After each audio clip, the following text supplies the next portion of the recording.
After two matches, Liverpool are in a fairly decent spot in the Premier League. They're up in the top half. They've got a win, they've got a loss. But where will they end up at the end of the season? I think they will struggle more than a lot of people expect.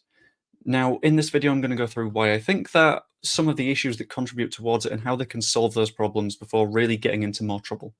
Now, first up, will Liverpool struggle this season? I think so if they don't make big changes.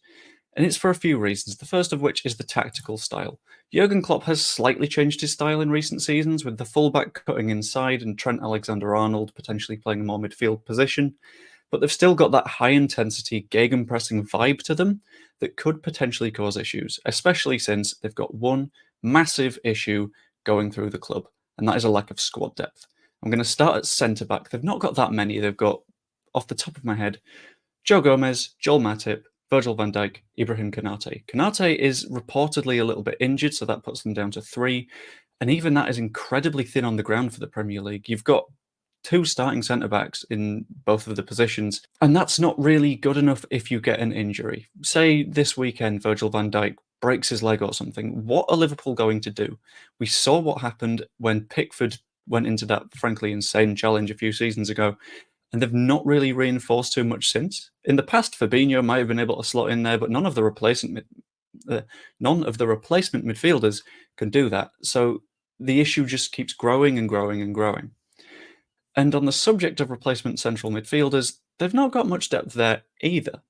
They've added Szoboszlai, McAllister, Endo, but I don't think that's going to be enough to sustain an entire season in the Premier League.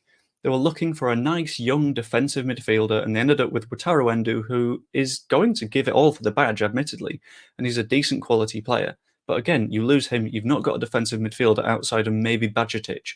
I think that's how you pronounce it. Correct me if I'm wrong. It's another position where they're one injury away from having serious issues, and it's less a number of player problem and more a balance of the squad issue. So, for example, in attack, lots and lots of squad depth. Jota, Darwin Núñez, Cody Gakpo. I've gone through Jota.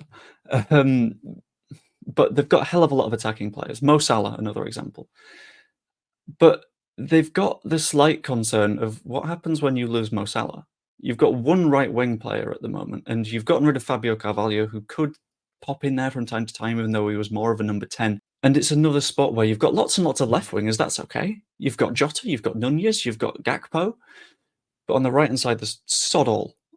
And it's the squad getting thinner and thinner and thinner in certain places and strengthening in others. Alexis McAllister can maybe play across the front line, but there's no guarantee of that, and you already have a weak midfield, so you don't want to take a player out. And that combines with what I think is the biggest issue for Liverpool this season, and that is the sheer volume of football matches they have to play. 38 guaranteed Premier League matches, 6 guaranteed Europa League matches, that brings it up to 44. 1 Carabao Cup match, 1 FA Cup match, that's 46. That's assuming they drop out of all of the cups immediately, and that's still 46 matches. That's the same as a championship club. And let's be honest, they could get to the final of the Europa League fairly easily. That's 15 matches. And they could get to the final of the FA Cup and the Carabao Cup, and suddenly you're at more than 60 games of football played over the season with a squad that is already hilariously thin and is a problem in itself in a normal season for any other football club. Think of the likes of Brighton if they have a really thin squad and a 38-match season. They're in Europe, that was a bad example. Bournemouth, if they've got a 38-match season and a really thin squad and they lose players, they're at risk of relegation. Now, that's not a problem for Liverpool. They're probably not going to get relegated. That would be insane of me to say. But there's a chance that they miss out on Europe if there's a couple of key injuries.